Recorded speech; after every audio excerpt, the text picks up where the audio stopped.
Ashtu siç pritej, kryeministri i Malit të Zi Milo Gjukanović ka dhënë dorëheqjen. Dua t'ju njoftoj se ka marrë vendim për të dhënë dorëheqjen nga posti kryeministrit. Largohem nga detyra pasi e kam përmbushur objektivin për të afruar Malin e Zi me Bashkimin Evropian dhe NATO-n.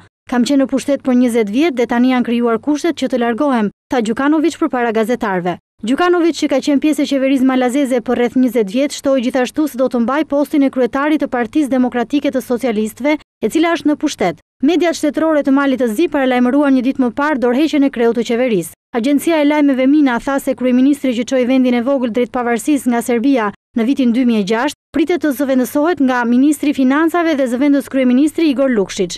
Gjukanović dha dorëheqjen edhe në fund të vitit 2006, por ai u rikthye si kryeministër në shkurt të 2008-s. Gjukanović ishte 29 vjeç kur u bë kryeministri më i ri në Europë në vitin 1991. Ai ishte zgjedhur president në vitin 1998 përpara se të merrte sërish postin e kryeministrit në vitin 2002 dhe 2008. Gjukanović është lideri që ka qëndruar më gjatë në pushtet ndër vendet ballkanike. Dorëheqja e tij vjen pak ditë pasi Mali i Zi mori statusin e vendit kandidat në Bashkimin Evropian, një hap kyç në rrugën drejt antarësimit në këtë organizëm.